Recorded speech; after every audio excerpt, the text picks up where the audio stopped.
നമസ്കാരം, എഡിറ്റേഴ്സ് അവറിലേക്ക് സ്വാഗതം. ആദ്യം പ്രധാന വാർത്തകൾ. KM Trading Flexi Carnival. You could win a brand new Lancer GLX 2000cc. Flexi, life easy. Micro finance തട്ടിപ്പ് കേസിൽ വെള്ളാപ്പള്ളിക്കെതിരെ വിജിലൻസ് അന്വേഷണം. തെളിവുണ്ടെങ്കിൽ കേസെടുക്കാമെന്ന് കോടതി. പ്രാഥമിക റിപ്പോർട്ട് മാർച്ച് 5 വേണം. കുറ്റം തെളിഞ്ഞാൽ VS മുന്നിൽ മുട്ടിലിഴയുമെന്ന് വെള്ളാപ്പള്ളി. ചന്ദ്രബോസ് വധക്കേസിൽ നിഷാം കുറ്റക്കാരനെന്ന് തൃശൂർ കോടതി. കൊലപാതക കുറ്റമടക്കം തെളിഞ്ഞെന്ന് കോടതി. ശിക്ഷ നാളെ. വധശിക്ഷ നൽകണമെന്ന് പ്രോസിക്യൂഷൻ. 5 കോടി രൂപ പിഴ ഈടാക്കണമെന്നും ആവശ്യം. 10ാം ശമ്പള പരിഷ്കരണ ശുപാർശയ്ക്ക് മന്ത്രിസഭാ അംഗീകാരം. 2014 ജൂലൈ മുതൽ മുൻകാല പ്രാബല്യം. കുടിശ്ശിക 4 ഗഡുക്കളായി നൽകും. മിനിമം വേതനം 16,500 ആകും. പുതുക്കിയ ശമ്പളം മാർച്ച് 1. രോഹിത് വെമുലയുടെ ആത്മഹത്യയിൽ ജാതി വികാരം ഇളക്കിവിട്ട് സംഘർഷമുണ്ടാക്കാൻ ശ്രമമെന്ന് സ്മൃതി ഇറാനി. പ്രശ്നം ദളിത് വിരുദ്ധ സംഘർഷമല്ല. രോഹിത്തിന് മാനസിക പ്രശ്നമുണ്ടായിരുന്നുവെന്ന് BJP വക്താവ്. രാജി ആവശ്യം തള്ളി VC. കാൻബറ ഏകദിനത്തിലും ഓസ്ട്രേലിയയോട് ഇന്ത്യ തോറ്റു. 349 റൺസ് പിന്തുടർന്ന ഇന്ത്യ കീഴടങ്ങിയത് 25 റൺസിന്. കോഹ്ലിക്കും ധവാനും സെഞ്ചുറി. എഡിറ്റേഴ്സ് അവർ വിശദമായി. മൈക്രോ ഫിനാൻസ് തട്ടിപ്പിലെ SNDP യോഗം ജനറൽ സെക്രട്ടറി വെള്ളാപ്പള്ളി നടേശൻ ഉൾപ്പെടെ 4 പേർക്കെതിരെ പ്രാഥമിക അന്വേഷണം നടത്താൻ തിരുവനന്തപുരം വിജിലൻസ് പ്രത്യേക കോടതിയുടെ ഉത്തരവ്. പ്രതിപക്ഷ നേതാവ് VS അച്യുതാനന്ദന്റെ ഹർജി പരിഗണിച്ചാണ് കോടതി ഉത്തരവ്. പ്രാഥമിക അന്വേഷണത്തിൽ തെളിവ് കണ്ടെത്തിയാൽ FIR രജിസ്റ്റർ ചെയ്യണമെന്നും ഉത്തരവിൽ പറയുന്നു.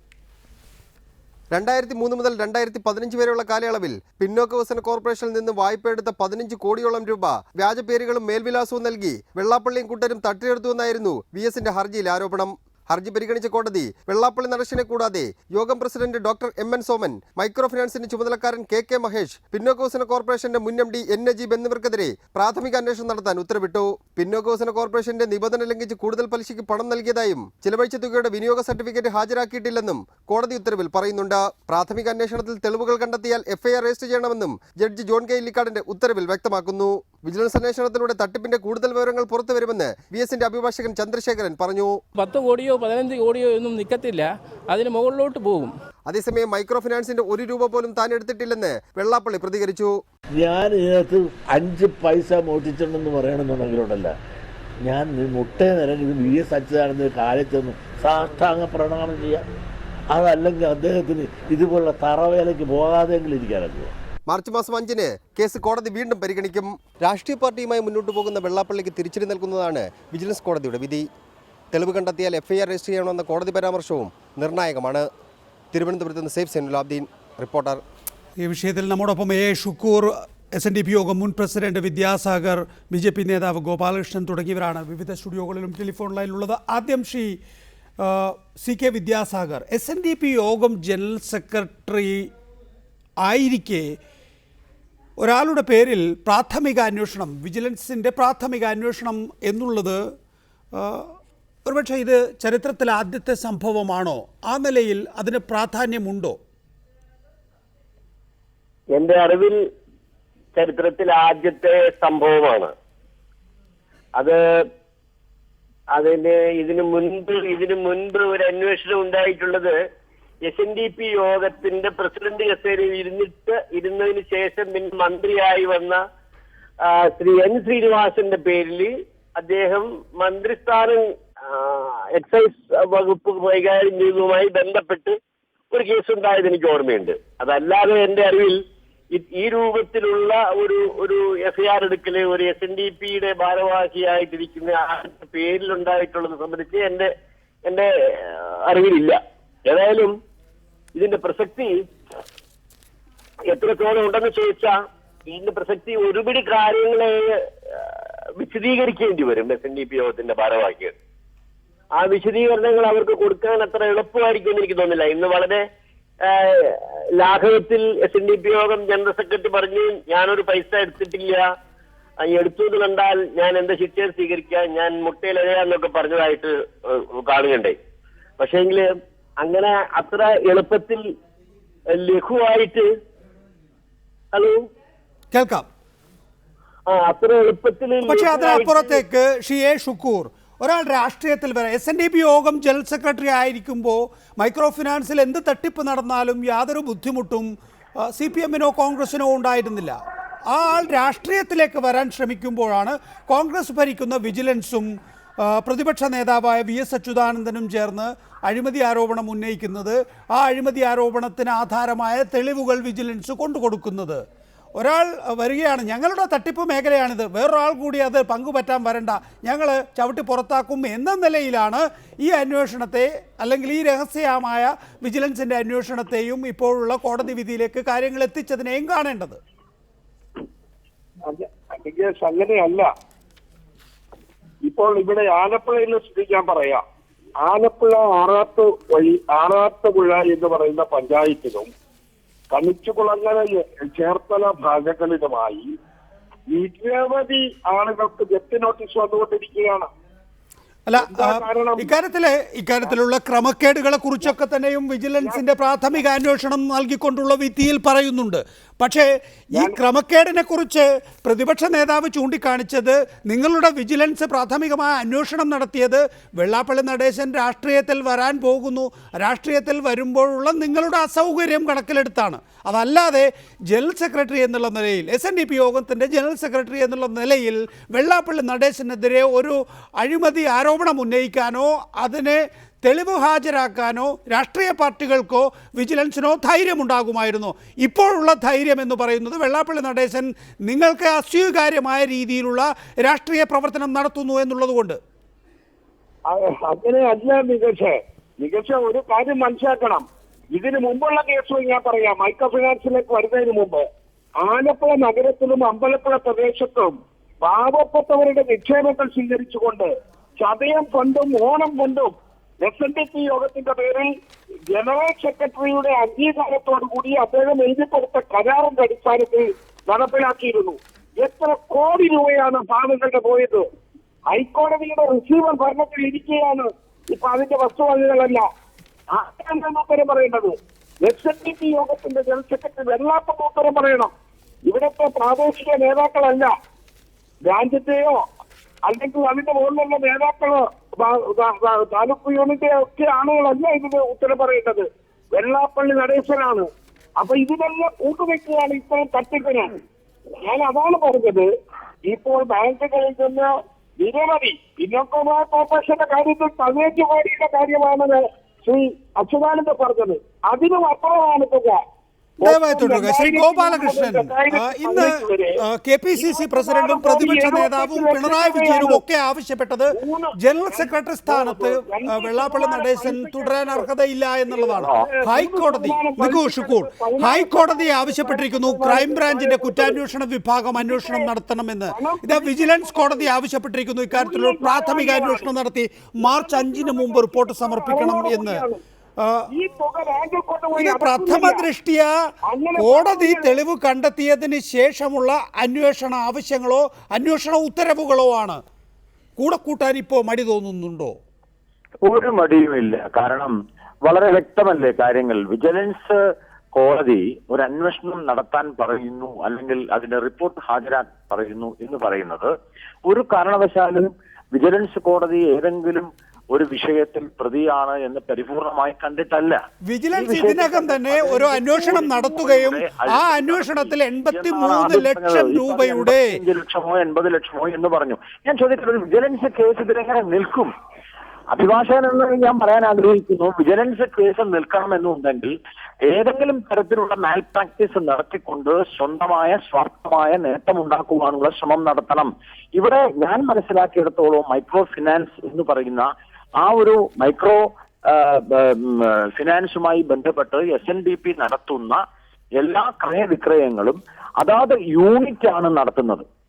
അങ്ങനെ യൂണിറ്റ് നടത്തുന്ന സമയത്ത് നേരിട്ട് വെള്ളാപ്പള്ളിക്കോ അല്ലെങ്കിൽ അദ്ദേഹത്തിന്റെ മകനോ അദ്ദേഹത്തിന്റെ കുടുംബങ്ങൾക്കോ നേരിട്ട് ആ ക്രയവിക്രയത്തിൽ പങ്കാളികളല്ല. പങ്കാളികളാവുന്നത് യൂണിറ്റാണ്. സ്വാഭാവികമായിട്ടും ആ യൂണിറ്റുമായി ബന്ധപ്പെട്ട് ഏതെങ്കിലും മാൽ പ്രാക്ടീസ് നടന്നിട്ടുണ്ടെങ്കിൽ അത് യൂണിറ്റിലാണ് സ്വാഭാവികമായും ഉണ്ടാവുക.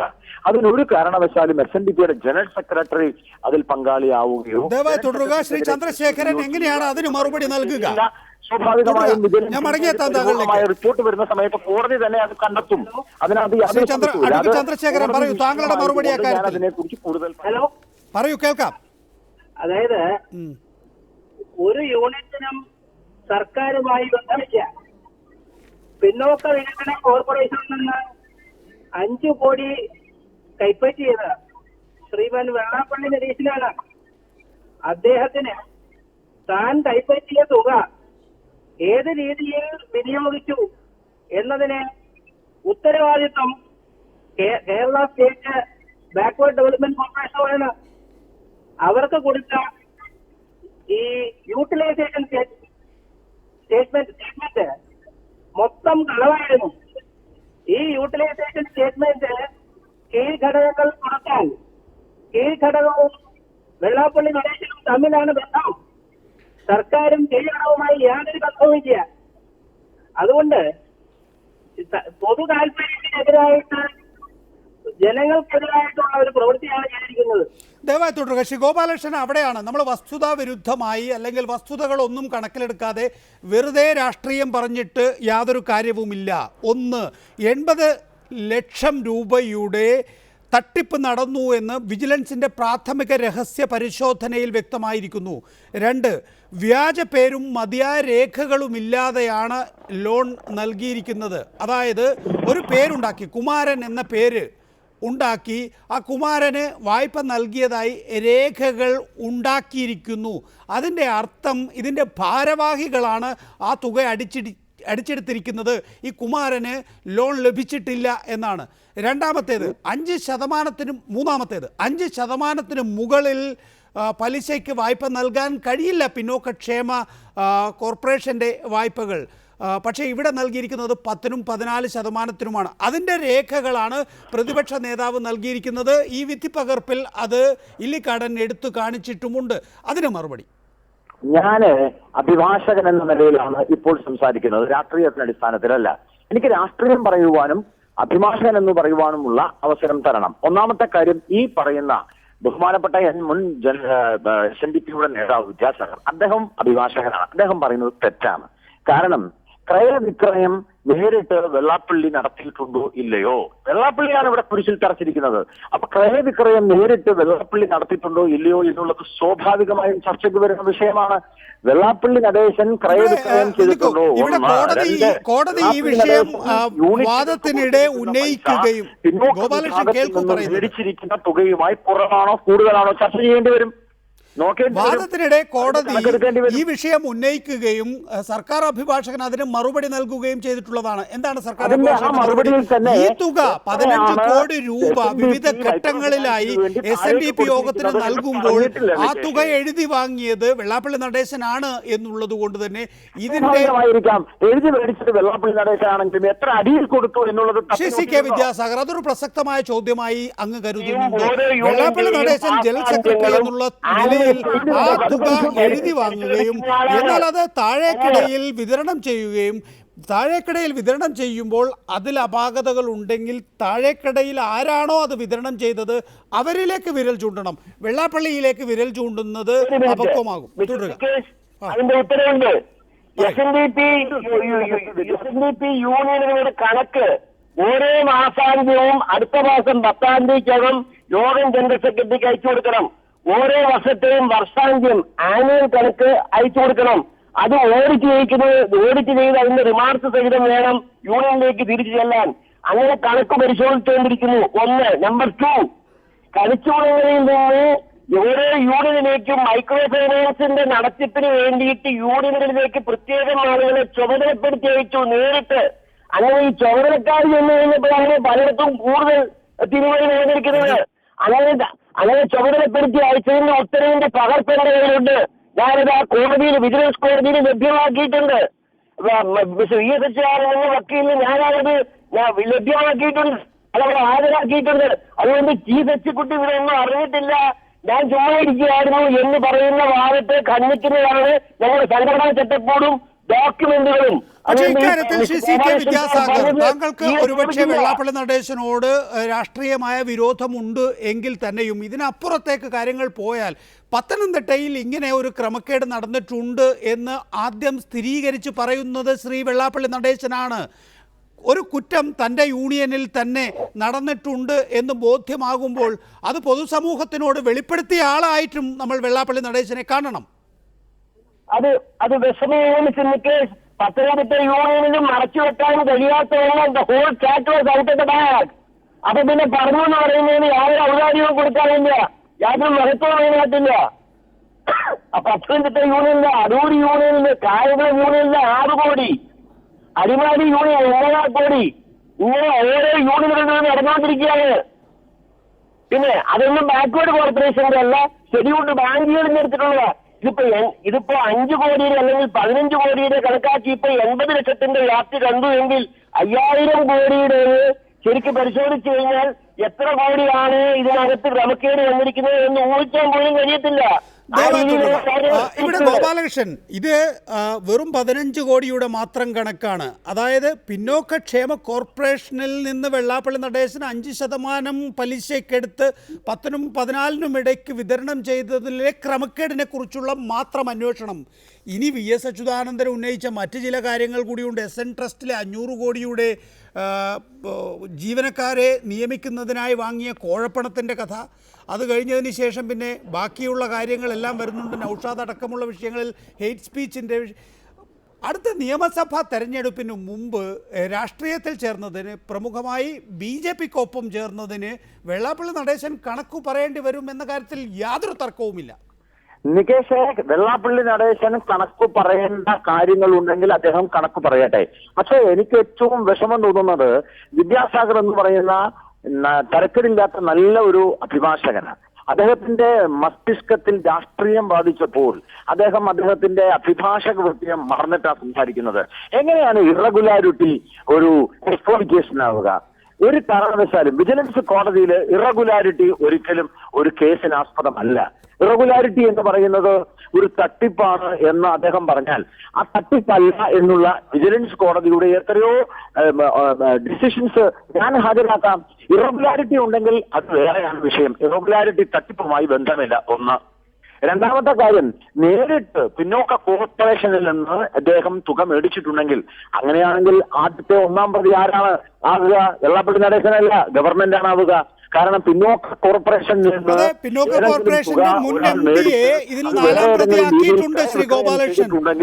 ആ വ്യക്തിക്കെതിരെ ഗവൺമെന്റാണ്.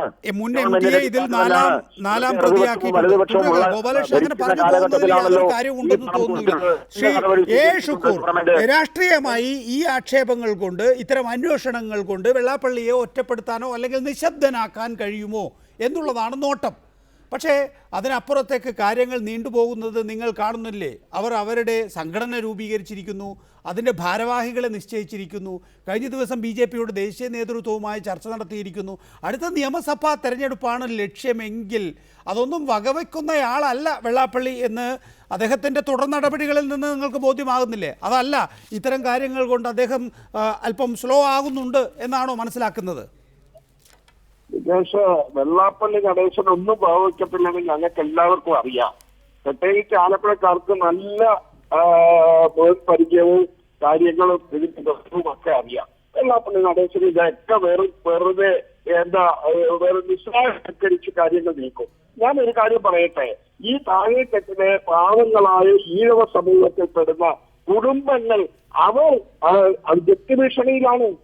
എന്താ നേരത്തെ ഇവിടെ വിദ്യാസാഗർ പറഞ്ഞതുപോലെ നിരവധി കോടികളാണ് മറ്റ് നാഷണലൈസ്ഡ് ബാങ്കുകളിൽ നിന്ന് എടുത്ത് വലിയ പലിശക്ക് കൊടുത്ത് അവരിൽ നിന്ന് യഥാസമയം തിരിച്ചടവ് എന്ന് പറഞ്ഞ് പണം പിരിച്ച് ആ തിരിച്ചടക്കേണ്ട പണം ബാങ്കുകളിലേക്ക് കൊടുക്കാതെ തട്ടിപ്പ് നടത്തിയിരിക്കുന്നത്.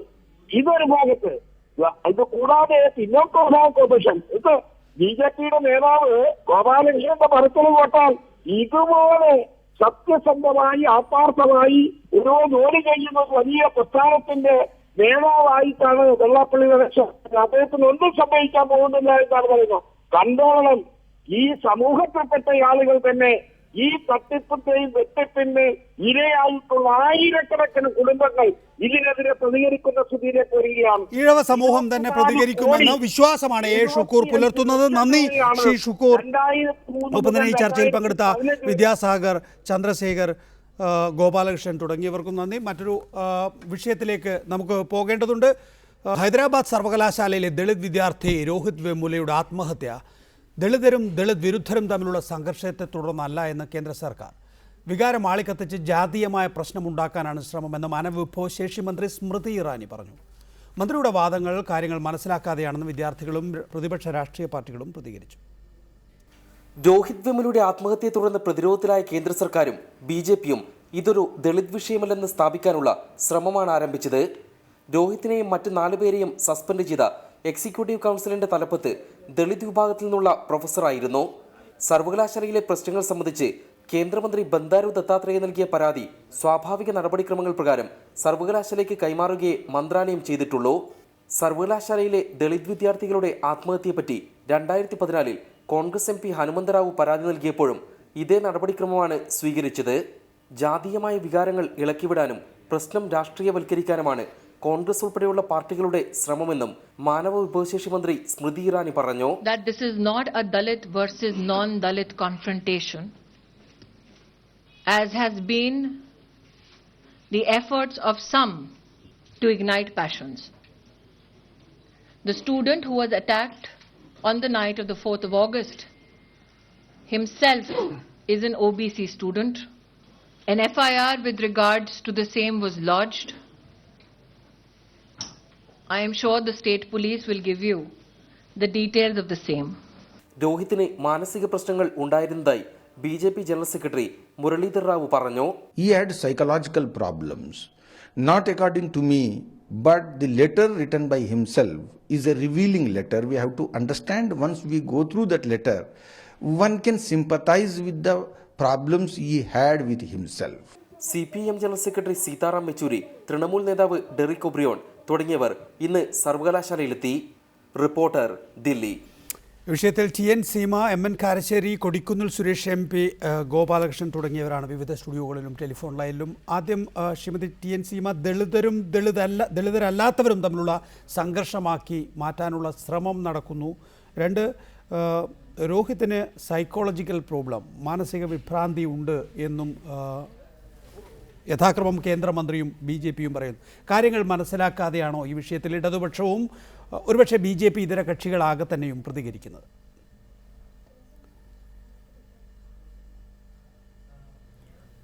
ഇന്ന് കേന്ദ്രമന്ത്രി ശ്രീമതി സ്മൃതി ഇറാനി നടത്തിയ പത്രസമ്മേളനം എന്ന് പറയുന്നത് അങ്ങേയറ്റത്തെ ഇൻസെൻസിറ്റീവ് ആയിട്ടുള്ള ഇത്തരം വിഷയങ്ങൾ, വിദ്യാർത്ഥികളായിട്ടുള്ള ആളുകൾ അനുഭവിക്കുന്ന പ്രശ്നങ്ങളെ സംബന്ധിച്ച്, അവിടെ ഹൈദരാബാദ് യൂണിവേഴ്സിറ്റിയിൽ ഉണ്ടായിട്ടുള്ള സംഭവ വികാസങ്ങളുടെ അതിൻ്റെ ഉള്ളടക്കത്തെ സംബന്ധിച്ചൊക്കെ തന്നെ വളരെ ഇൻസെൻസിറ്റീവ് ആയിട്ട് തൻ്റെ രാഷ്ട്രീയ താല്പര്യം അല്ലെങ്കിൽ അതുമായി ബന്ധപ്പെട്ടിട്ടുള്ള ആളുകളുടെ എല്ലാം തന്നെ താല്പര്യങ്ങൾ സംരക്ഷിക്കാൻ വേണ്ടി നടത്തിയ ഒരു ശ്രമമാണ് കണ്ടത്.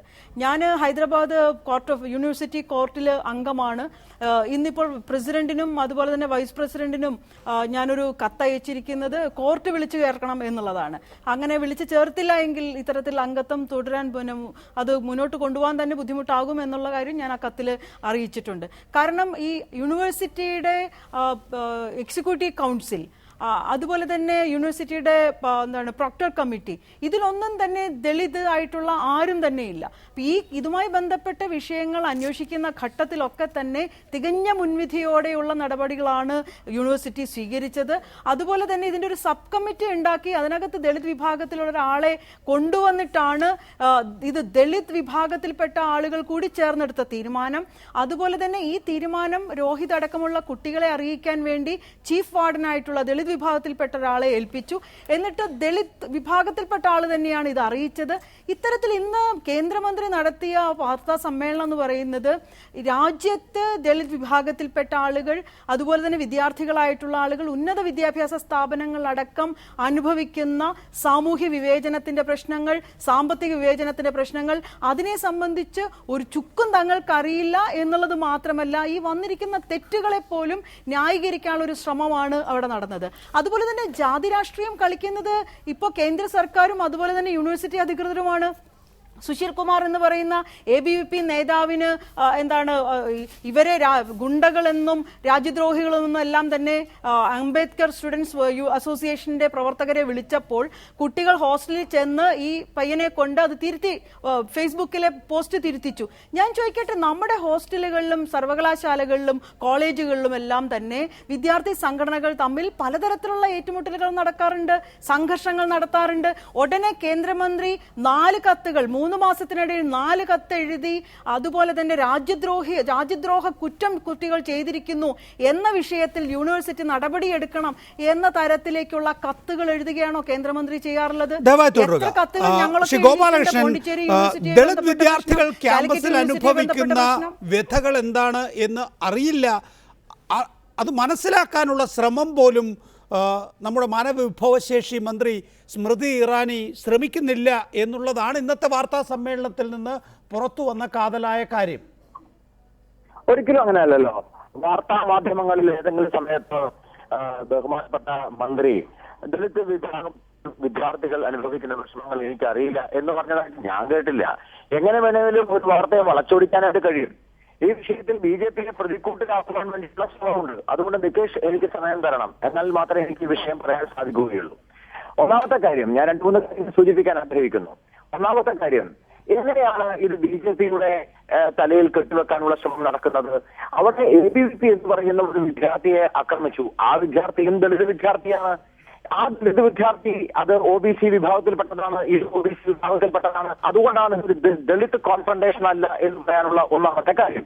രണ്ടാമത്തെ കാര്യം, മന്ത്രിയുടെ പേര് പറയുന്നു. എനിക്ക് മനസ്സിലാവുന്നില്ല, 7 മാസം മുമ്പ് മന്ത്രി ഒരു പ്രത്യേക വിഷയത്തിന്റെ പേരിൽ, അതായത് യാക്കൂബ് മേമനെ തൂക്കിലേറ്റിയ വിഷയത്തിൽ അവിടെ നടന്നിട്ടുള്ള ഒരു സമരവുമായി ബന്ധപ്പെട്ട ഒരു വിഷയത്തിലൊക്കെ അവർ കത്തിക്കുന്നു. ഇതിനു മുമ്പുള്ള മന്ത്രിമാരും ഇതിനു മുമ്പുള്ള MPമാരും കത്തയച്ചിട്ടുണ്ട്.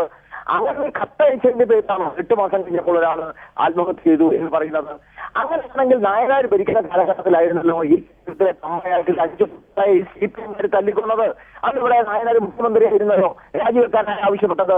ഞങ്ങൾ എന്തൊക്കെ പറഞ്ഞു? ഇവിടെ CPM രാജിവെക്കാനായിട്ട് എന്തെങ്കിലും നിലപാട് സ്വീകരിച്ചോ? ഇവിടെ ദളിത് വിഷയം പറഞ്ഞുകൊണ്ട് എന്റെ അടിസ്ഥാനത്തിൽ മാത്രമല്ല, ഞാൻ ചോദിച്ച UPA ഗവൺമെന്റിന്റെ കാലഘട്ടത്തിലാണ് അവിടുത്തെ അതൊക്കെ വിശദീകരിച്ചു കഴിഞ്ഞാൽ പ്രൊഫസർ MN കാരശ്ശേരി, ഇവിടെ ഉയരുന്ന ചോദ്യം ഇത്ര മാത്രമേ ഉള്ളൂ. ഒരു MP എന്നുള്ള നിലയിൽ അദ്ദേഹത്തിൻ്റെ മണ്ഡലത്തിലുള്ള ഒരു കോളേജിൽ, ഒരു യൂണിവേഴ്സിറ്റിയിൽ നടക്കുന്ന അസ്വസ്ഥജനകമായ കാര്യങ്ങൾ മാനവവിഭവശേഷി മന്ത്രി എന്നുള്ള നിലയിൽ സ്മൃതി ഇറാനിയെ കത്തെഴുതി അറിയിച്ചു എന്ന് പറയുമ്പോൾ അതെങ്ങനെയാണ് BJPയുടെ ചുമലിലിടുക എന്നുള്ളതാണ് ചോദ്യം. ABVPയും ഈ സംഘടനയും അംബേദ്കർ സ്റ്റുഡൻസ് അസോസിയേഷനും തമ്മിൽ ഒരു സംഘർഷമുണ്ടാകുന്നു. ABVP പ്രവർത്തകനാണ് പരിക്കേറ്റ് കിടക്കുന്നത്. മാത്രമല്ല അവിടെ യാക്കൂബ് മേമൻ്റെ തൂക്കിക്കൊല സംബന്ധിച്ച് പ്രകടനം നടക്കുന്നു. മറ്റ് ചില വിഷയങ്ങളിലും ദേശവിരുദ്ധമെന്ന് BJPയും സംഘപരിവാറും എല്ലാ കാലത്തും പ്രചരിപ്പിച്ചു പോന്നിട്ടുള്ള കാര്യങ്ങളിൽ ചില അവർക്ക് അസ്വസ്ഥത ഉണ്ടാക്കുന്ന കാര്യങ്ങൾ സംഭവിക്കുന്നു എന്നുള്ളത് ഒരു കത്ത് മുഖേന അറിയിക്കുന്നത് എങ്ങനെയാണ് ഇപ്പോൾ ഒരു സംഘപരിവാറിനെ നിങ്ങളെല്ലാവരും കൂടെ ചേർന്ന് ഒരു ദളിത് വിരുദ്ധ സംവിധാനമാക്കി മാറ്റുന്നതിലേക്ക് എത്തിക്കുന്നത് എന്നുള്ളതാണ് അത്ഭുതകരമായി BJP പ്രവർത്തകർ ഇന്നിപ്പോൾ സ്മൃതി ഇറാനി മുതൽ നിരവധി പേർ ആ നിലയിലേക്ക് പ്രതികരിക്കുന്നതിനുള്ള കാരണം.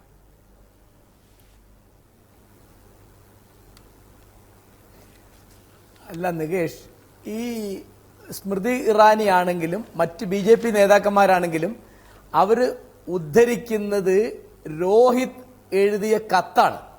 ആ കത്തിൽ പറയുന്ന പ്രധാനപ്പെട്ട അവർ പറയാണ്, ആ കത്തില് ഒരു MPയുടെയും ഒരു നേതാവിന്റെയും പേരില്ല. ശരി, ആ കത്ത് പ്രമാണമാക്കുകയാണെങ്കിൽ ആ കത്തിൽ പറയുന്ന ഒരു കാര്യം, ഞാൻ ചെയ്ത കുറ്റം എന്റെ ജന്മമാണ് എന്നാ. അത് ദളിത് ജന്മമായതുകൊണ്ടാണ്. വേറൊന്നതിൽ പറയുന്നത്, VCയോട് പറയുന്നത് ദയാവധത്തിന് താങ്കൾ ദയവ് കാണിക്കണം എന്നാ. അല്ലെങ്കിൽ ഞങ്ങൾക്ക് ലേശം വിഷം തരിക, അല്ലെങ്കിൽ തൂങ്ങിച്ചാവാൻ കയർ തരിക.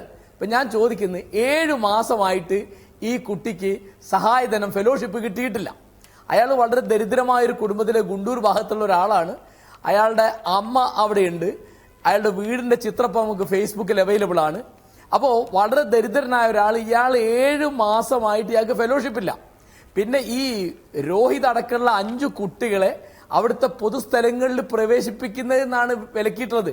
ക്യാൻറ്റീനിൽ പോകാൻ പാടില്ല, ലൈബ്രറി പോകാൻ പാടില്ല, പൊതുസ്ഥലങ്ങളിൽ കാണാൻ പാടില്ല. പിന്നെ മന്ത്രി ഇപ്പൊ നികേഷ് പറഞ്ഞ മാതിരി ഉള്ള വളരെ നിഷ്കളങ്കമായൊരു കാര്യമല്ല ഉണ്ടായത്. 2 മന്ത്രിമാരാണ് കത്തയക്കുന്നത്. ഒരു യൂണിവേഴ്സിറ്റി ക്യാമ്പസിൽ, ഇപ്പൊ ഞാൻ 26 കൊല്ലം ഒരു യൂണിവേഴ്സിറ്റിയിൽ അധ്യാപകനായിരുന്ന ആളാണ്. അവിടെ നേരത്തെ TN സീമ പറഞ്ഞ മാതിരി വിദ്യാർത്ഥികൾ തമ്മിൽ ന്യായത്തിനും അന്യായത്തിനും ഒക്കെ തമ്മിൽ അടിപിടിയും കശപിശും ഒക്കെ ഉണ്ടാവും. അതൊക്കെ അവരുടെ പ്രായത്തിനും അവരുടെ വിവേകക്കുറവിനും ഉള്ള പല തെളിവുകളിലൊന്ന് എന്ന നിലയ്ക്കാണ് കൈകാര്യം ചെയ്യുന്നത്. അതല്ലാതെ അതിനകത്ത് കേന്ദ്ര ഗവൺമെന്റിലെ 2 മന്ത്രിമാര് കത്തെഴുതാനുള്ള എന്ത് സ്ഥിതിയാണ് അവിടെ ഉള്ളതെന്ന് ആലോചിച്ച് നോക്കും. അതിൽ പറഞ്ഞത് അവിടെ ഹൈദരാബാദ് സെൻട്രൽ യൂണിവേഴ്സിറ്റി രാഷ്ട്രവിരുദ്ധന്മാരുടെ ആന്റി നാഷണൽ എന്നാണ് ഉപയോഗിച്ചൊരു വാക്ക്. ആ കത്ത് ഫേസ്ബുക്കിലുണ്ട്. വേറെ ഒന്ന് ഉപയോഗിച്ച് ടെററിസ്റ്റ്, എക്സ്ട്രീമിസ്റ്റ്, തീവ്രവാദികൾ. അപ്പോ മുസഫർ നഗർ കലാപത്തെ പറ്റി ഉള്ള ഒരു ഡോക്യുമെന്ററി കാണിക്കുന്നു, അല്ലെ യാക്കൂബ് മേമനെ തൂക്കിക്കൊന്നത് തെറ്റാണെന്ന് പറയുന്നു. ഇതൊക്കെ അവരുടെ അഭിപ്രായ സ്വാതന്ത്ര്യമാണ്. അതിന് മറുപടി പറഞ്ഞാൽ മതി.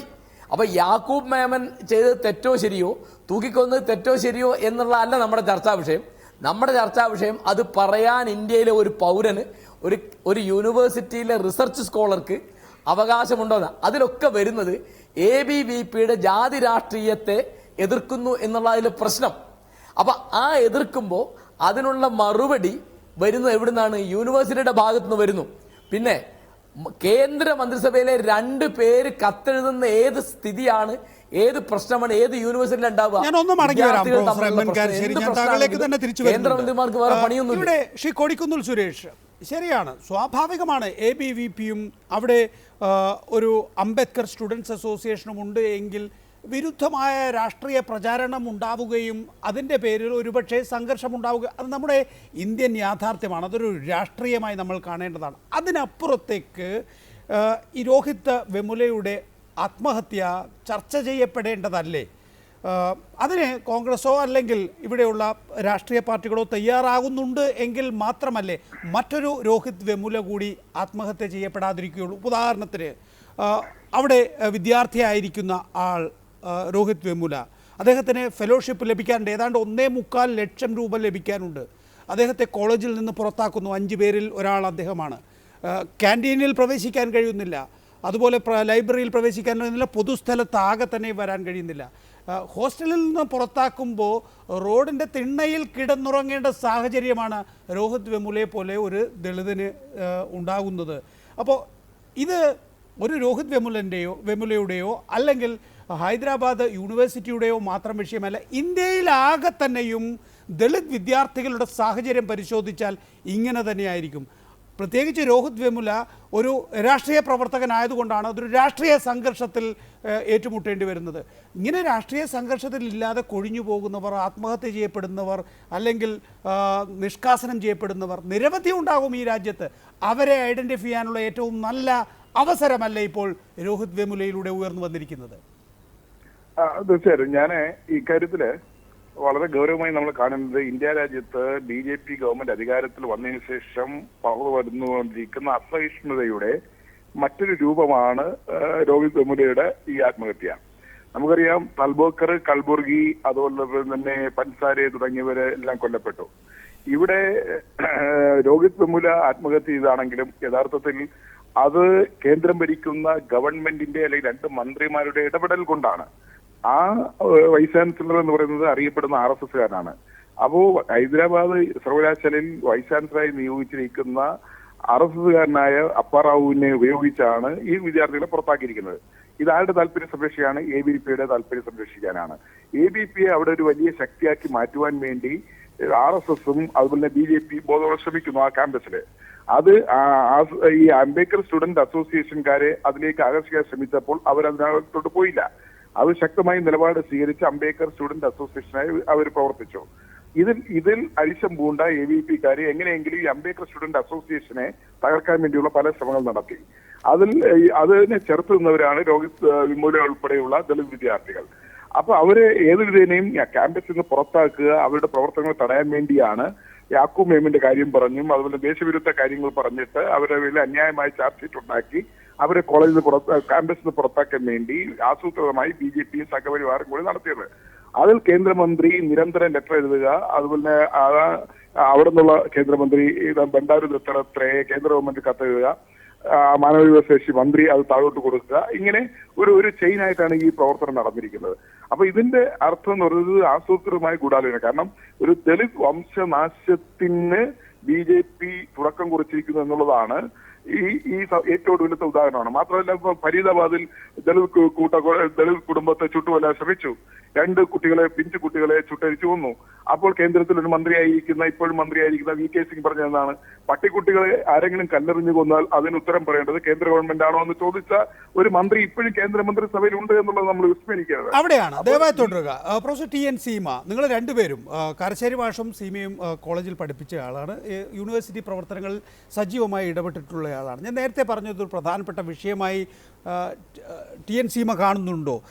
നമ്മുടെ നാട്ടിലെ ദളിത് വിഷയങ്ങൾ ഇപ്പോഴും വളരെ സങ്കീർണമാണ് എന്നുള്ളത്, പ്രത്യേകിച്ച് അവർക്ക് രാഷ്ട്രീയ പ്രവർത്തനത്തിൽ ഏർപ്പെട്ടാൽ ഈ വിധിയെ ഉണ്ടാകൂ എന്ന് നമ്മെ അവസാനത്തെ രോഹിത് കൂടി ഓർമ്മിപ്പിക്കുന്നു എന്നുള്ളത് അതികഠിനമായി കാണുന്നത്. പ്രത്യേകിച്ച് ഈ സാഹചര്യത്തിൽ നേരത്തെ കൊടിക്കുന്നിൽ സുരേഷ് പറഞ്ഞതുപോലെ ഇപ്പോൾ ഒരു പുതിയ സാഹചര്യം രൂപപ്പെട്ടിട്ടുണ്ട്. അത് ദളിത് വിരുദ്ധ രാഷ്ട്രീയമാണ്, സവർണ രാഷ്ട്രീയം ഇവിടെ പിടിമുറുക്കിയിരിക്കുന്നു എന്നുള്ളതൊക്കെ രാഷ്ട്രീയമായി നമ്മൾ നിരന്തരം ചർച്ച ചെയ്യപ്പെടുന്നതും അതിലൂടെ മുന്നോട്ട് പോവുകയും ചെയ്യുന്നതാണ്. അതിനപ്പുറത്തേക്ക് ദളിത് വിദ്യാർത്ഥികളുടെ അവസ്ഥ എന്താണ്, ക്യാമ്പസുകളിൽ പ്രത്യേകിച്ച് രാഷ്ട്രീയത്തിൽ ഏർപ്പെടുന്നവരുടെ അവസ്ഥ എന്താണ് എന്നുള്ളതിൻ്റെ ഏറ്റവും നല്ല ഉദാഹരണമായി ഇതിനെ കണ്ടൂടെ?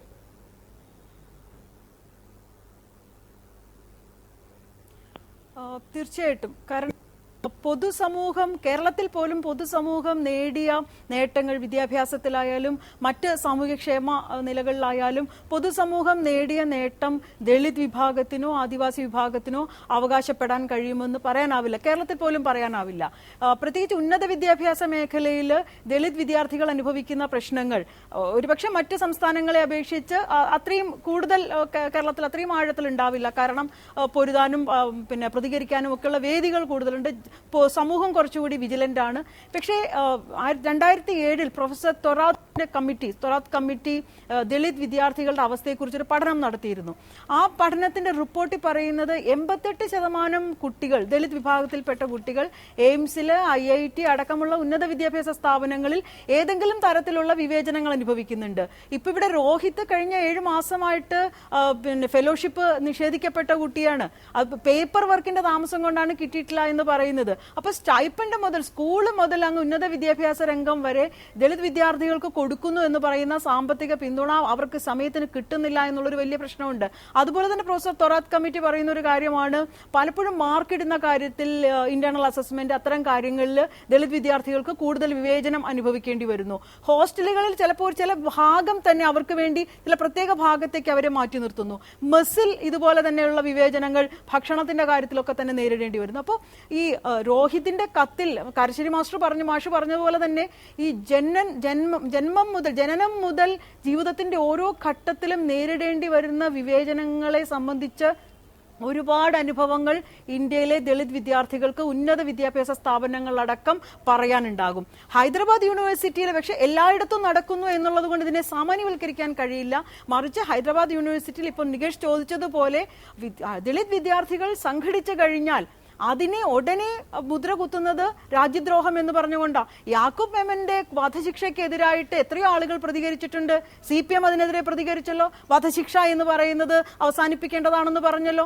അപ്പൊ അത്തരത്തിലുള്ള പ്രതികരണത്തെ ഉടനെ രാജ്യദ്രോഹ കുറ്റമായിട്ട് നിരന്തരം കത്തെഴുതാൻ കേന്ദ്രമന്ത്രി നിരന്തരം കത്തെഴുതുന്നു. അതുപോലെ തന്നെ സ്മൃതി ഇറാനി അതുമായി ബന്ധപ്പെട്ട് 4 കത്തുകൾ എഴുതുന്നു. അത്രയും ഗുരുതരമായ ഒരു കുറ്റമാണ് ഈ കുട്ടികൾ ചെയ്തത് എന്ന തരത്തിലേക്ക് അവരെ സാമൂഹ്യമായി ഭ്രഷ്ടാക്കുവാനുള്ള നടപടി തന്നെയാണ് സ്വീകരിച്ചത്. ഇത് ശ്രീ ഗോപാലകൃഷ്ണൻ, ഇവിടെ അംബേദ്കർ സ്റ്റുഡൻസ് അസോസിയേഷൻ അങ്ങനെ ഒരു സംഘടന ഒരു ക്യാമ്പസിൽ ഉണ്ടാവുക, ഒരു യൂണിവേഴ്സിറ്റിയിൽ ഉണ്ടാവുക എന്നുള്ളത് തന്നെ ബുദ്ധിമുട്ടാണ്. കാരണം ദളിത് വിദ്യാർത്ഥികൾ ആ നിലയിൽ സംഘടിക്കണമല്ലോ. ഇവിടെ അങ്ങനെ സംഘടിക്കുന്നു എന്ന് മാത്രമല്ല, യാക്കൂബ് മേമന്റെ തൂക്കിക്കൊല്ലൽ ശരിയായ രീതിയിലല്ല എന്ന് പ്രതികരിച്ചിരിക്കുന്നു. മുസാഫർ നഗറിലെ കലാപം സംബന്ധിച്ച് ഡോക്യുമെൻ്ററി അവർ ക്യാമ്പസിൽ പ്രചരിപ്പിച്ചിരിക്കുന്നു. സ്വാഭാവികമായും നേരത്തെ TN സീമ ചൂണ്ടിക്കാണിച്ചതുപോലെ CPM പോലുള്ള നിരവധി രാഷ്ട്രീയ പാർട്ടികൾ യാക്കൂബ് മേമൻ്റെ തൂക്കിക്കൊല 3ാമത്തെ തുടർച്ചയായ മുസ്ലിം കൊലയായിട്ടാണ് കണ്ടിട്ടുള്ളത്.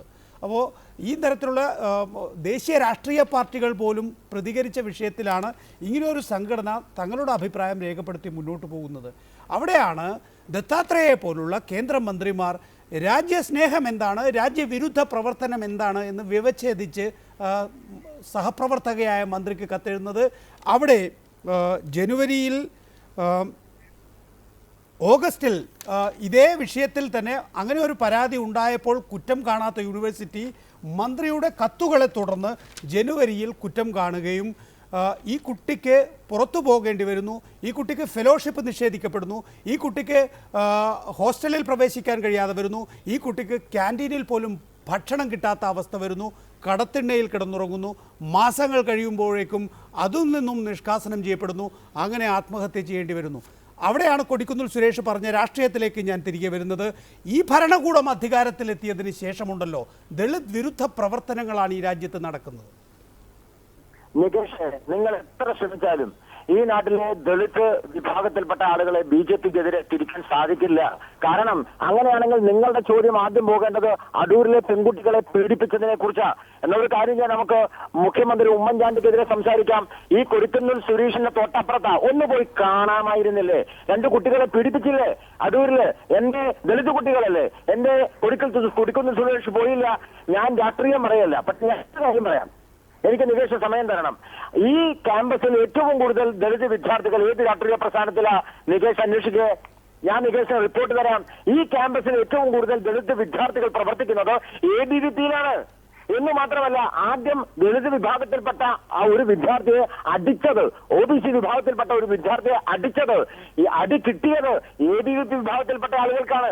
അതുകൊണ്ട് നിങ്ങൾ ഈ ദളിത് വിഷയം വെച്ചുകൊണ്ട് ഹിന്ദു സമൂഹത്തെയും BJPയെ തകർക്കാമെന്നൊന്നും നിങ്ങൾ വ്യാമോഹിക്കേണ്ട. അത് ഞാൻ ഒന്നാമത്തെ കാര്യം പറയുന്നു. 2, കൊടിക്കുന്നിൽ സുരേഷിനോട് ഒരു ചോദ്യമുണ്ട്. 2006, 2004, 2008 കോൺഗ്രസ് ഭരിച്ചുകൊണ്ടിരുന്ന സമയത്ത് ഹനുമന്തറാവു കത്തയച്ചില്ലേ? അന്ന് നിങ്ങൾ ഇതേ വിഷയമല്ലേ, ആന്റി സോഷ്യൽ എലമെന്റ്സ് പ്രവർത്തിക്കുന്നു എന്നല്ലേ നിങ്ങൾ കത്തയച്ചത്? അന്ന് 3 പേർ ആ യൂണിവേഴ്സിറ്റിയിൽ ആത്മഹത്യ ചെയ്തില്ലേ? എന്റെ റിപ്പോർട്ടർ ചാനൽ ചർച്ച ചെയ്തില്ല? എന്റെ ഈ ഇന്ത്യ മഹാരാജ്യത്ത് CPM ചർച്ച ചെയ്തില്ല? അപ്പൊ നിങ്ങളുടെ ലക്ഷ്യം എന്ന് പറയുന്നത് BJP-യാ. നിങ്ങളുടെ ലക്ഷ്യം BJP വെച്ചുകൊണ്ട് നിങ്ങൾ ബോധപൂർവ്വം ശ്രമങ്ങൾ ഉണ്ടാക്കുന്നു. ഞാൻ ചോദിക്കുന്ന ചോദ്യത്തിന് ഉത്തരം പറയാൻ തയ്യാറാവണം. പ്രൊഫസർ MN കാരശ്ശേരി, ഇവിടെ ആത്മഹത്യ ചെയ്ത രോഹിത്തിന് മാനസിക അസ്വാസ്ഥ്യങ്ങൾ ഉണ്ടായിരുന്നു എന്ന വെളിപ്പെടുത്തലും ഇത് മുരളീധർ റാവുവിൻ്റെ ഭാഗത്തു നിന്നുണ്ടായി. ഇങ്ങനെ ഇതിനെ രാഷ്ട്രീയവൽക്കരിക്കുമ്പോഴാണ് BJPക്ക് ആ നിലയിൽ നേരിടേണ്ടി വരുന്നത് എന്നുള്ളതായിരിക്കും അവർ ആ നിലയിൽ പ്രതികരിക്കുന്നതിന് കാരണം. ഒരു ആത്മഹത്യ, ആ ആത്മഹത്യ കഴിഞ്ഞ ഉടൻ ആ മൃതദേഹം രഹസ്യമായി സംസ്കരിക്കേണ്ടി വരുന്നു. എന്നിട്ടും കലാപാഗ്നി പൊട്ടിപ്പുറപ്പെടുന്നു എന്ന് തോന്നുമ്പോൾ ആ ആളെ, മരിച്ച ആളെ ഭ്രാന്തനാക്കേണ്ട ഒരു സാഹചര്യം വരുന്നു എന്നുള്ളതൊക്കെയാണ് നമ്മുടെ ഇന്ത്യൻ സാഹചര്യം.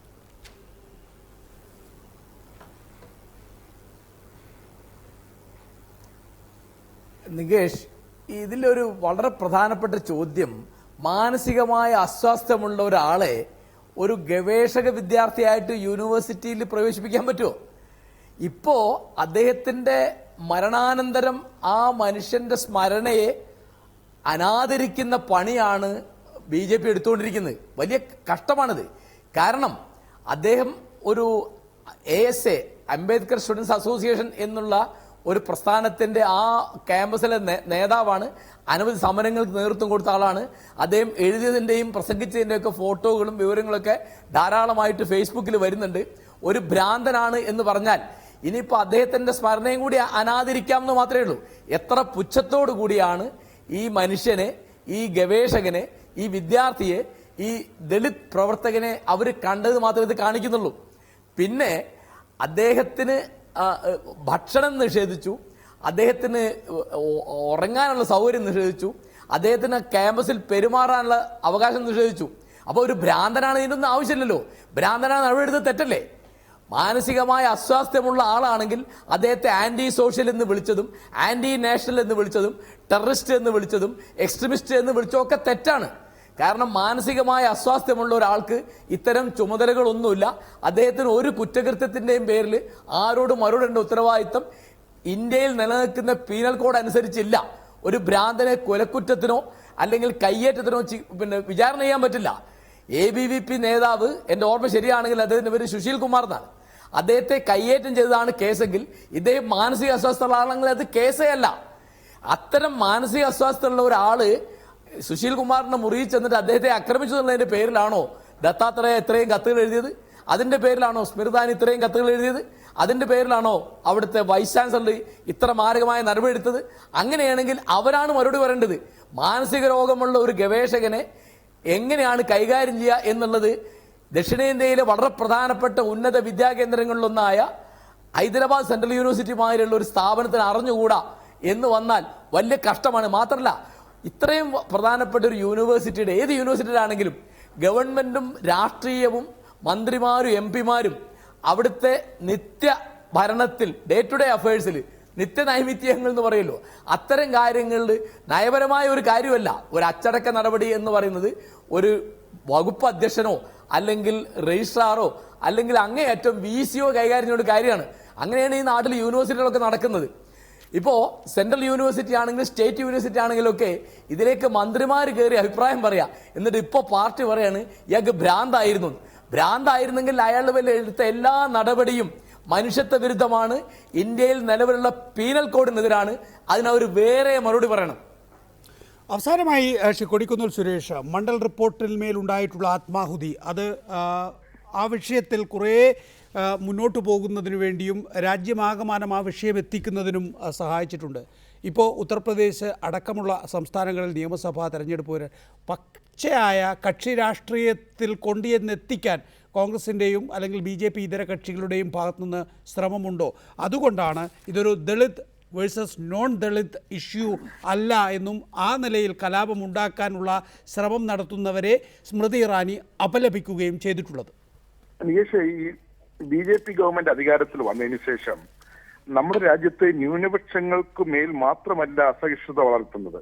BJPയുടെയും സംഘപരിവാറിന്റെയും ആക്രമണങ്ങൾ ദളിത് വിഭാഗങ്ങൾക്ക് നേരെയും സംഘടിതമായി നടക്കുകയാണ്. BJPയെ താലോലിക്കുന്ന സവർണ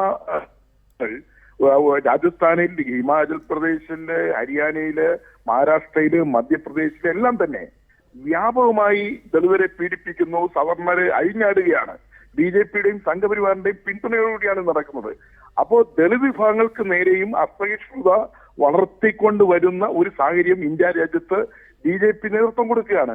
അവർ സവർണരെ സഹായിക്കുകയും ദളിത് സ്ത്രീ വെള്ളം കോരിയപ്പോൾ വെള്ളവുമായി അതിലേക്ക് തന്നെയാണ് താങ്കൾ തിരിച്ചു പോകുന്നതെങ്കിൽ ഞാൻ ഇവിടെ തടയും. ദയവായി തുടരുക. ശ്രീ ഗോപാലകൃഷ്ണൻ അതിന് വളരെ വേഗത്തിൽ മറുപടി പറയുക. നിങ്ങൾ ഭരിക്കുന്ന സംസ്ഥാനങ്ങളിൽ പ്രത്യേകിച്ചും ഈ രാജ്യത്ത് BJP സർക്കാർ അധികാരത്തിൽ വന്നതിന് ശേഷം മൊത്തത്തിലും ദളിത് വിരുദ്ധ പ്രവണതയുണ്ട്. അഴിഞ്ഞാടാൻ അനുവദിക്കുന്നു. ആരെ? മേൽജാതിക്കാരെ, സവർണരെ. ശുദ്ധ അസംബന്ധം. ഇന്ത്യയിൽ ഏറ്റവും കൂടുതൽ ദളിത് കൂട്ടക്കൊല നടന്നത് കോൺഗ്രസ് ഭരിക്കുന്ന കാലഘട്ടത്തിലാണ്. കണക്കുകൾ സഹിതം ഞാൻ പറയാം.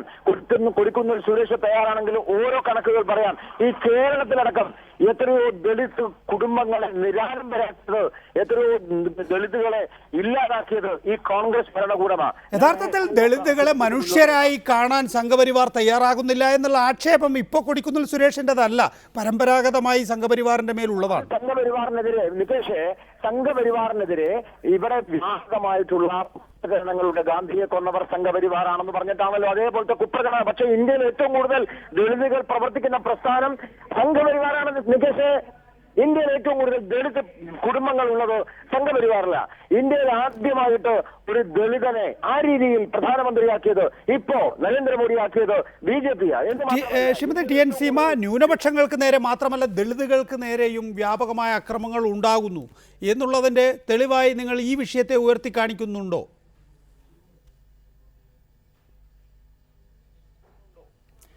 ഇല്ല, ഈ വിഷയം മാത്രമല്ല, നേരത്തെ ശ്രീ കൊടിക്കുന്നിൽ സുരേഷ് പറഞ്ഞ പോലെ കഴിഞ്ഞ ഈ NDA സർക്കാർ അധികാരത്തിൽ വന്നതിന് ശേഷം നിരവധി സംസ്ഥാനങ്ങളിൽ ഇതുമായി ബന്ധപ്പെട്ട പ്രശ്നങ്ങൾ ഉണ്ടായിട്ടുണ്ട്. ദളിതർക്ക് നേരെയുള്ള ആക്രമണം നടക്കുന്നുണ്ട്. അത്തരം ആക്രമണം നടക്കുമ്പോൾ സർക്കാരും സർക്കാർ സംവിധാനങ്ങളും ആക്രമികളെ സംരക്ഷിക്കുന്ന അനുഭവമാണുള്ളത്. അതിന്റെ അടിസ്ഥാനത്തിലാണ് പറയുന്നത്. അതുപോലെ തന്നെ ഈ ഇവിടെ തന്നെ ദളിത്, OBC തുടങ്ങിയ കാര്യങ്ങൾ BJPയുടെ വക്താവ് ശ്രീ ഗോപാലകൃഷ്ണൻ അതിനെ പരസ്പരം ഒന്നാണ് എന്ന നിലയിൽ പറയുന്നുണ്ട്. വാസ്തവത്തിൽ ദളിത് വിഭാഗത്തിൽപ്പെട്ട ആളുകൾ തങ്ങളുടെ വോട്ട് ബാങ്ക് ആക്കി മാറ്റാനുള്ള ശ്രമം എല്ലായിടത്തും BJP നടത്തുന്നുണ്ട്. പക്ഷെ ദളിതർ അനുഭവിക്കുന്ന സാമൂഹ്യ പ്രശ്നങ്ങളെ കുറിച്ച് ചർച്ച ചെയ്യുവാനോ അത് മനസ്സിലാക്കാനുള്ള ഒരു പ്രാഥമികമായിട്ടുള്ള ഒരു നടപടി പോലും BJPയുടെ ഭാഗത്തുനിന്ന് ഉണ്ടാകുന്നില്ല എന്നുള്ളതിന്റെ ഉത്തമ തെളിവാണ് ഹൈദരാബാദ് എനിക്ക് സമയക്കുറവുള്ളതുകൊണ്ട് ഞാൻ ഈ ചർച്ച ചുരുക്കുകയാണ്. ഒപ്പം തന്നെ കൊടിക്കുന്നിൽ സുരേഷ്, പ്രൊഫസർ MN കാരശ്ശേരി ഗോപാലകൃഷ്ണൻ, നന്ദി ഇടപെട്ടതിന്. 10ാം ശമ്പള പരിഷ്കരണ ശുപാർശ ഭേദഗതികളോടെ നടപ്പാക്കാൻ മന്ത്രിസഭാ അംഗീകാരം. 2014 ജൂലൈ മുതലുള്ള മുൻകാല പ്രാബല്യവും സർക്കാർ ജീവനക്കാർക്ക് നൽകും. കുടിശ്ശിക 4 ഗഡുക്കളായി കൈമാറും. ശമ്പള പരിഷ്കരണത്തോടെ ജീവനക്കാരുടെ മിനിമം വേതനം 16,500 ആകും. പുതുക്കിയ ശമ്പളം മാർച്ച് മുതൽ ലഭ്യമാകുമെന്ന് മുഖ്യമന്ത്രി അറിയിച്ചു. അവസാനിക്കുന്നു. നമസ്കാരം.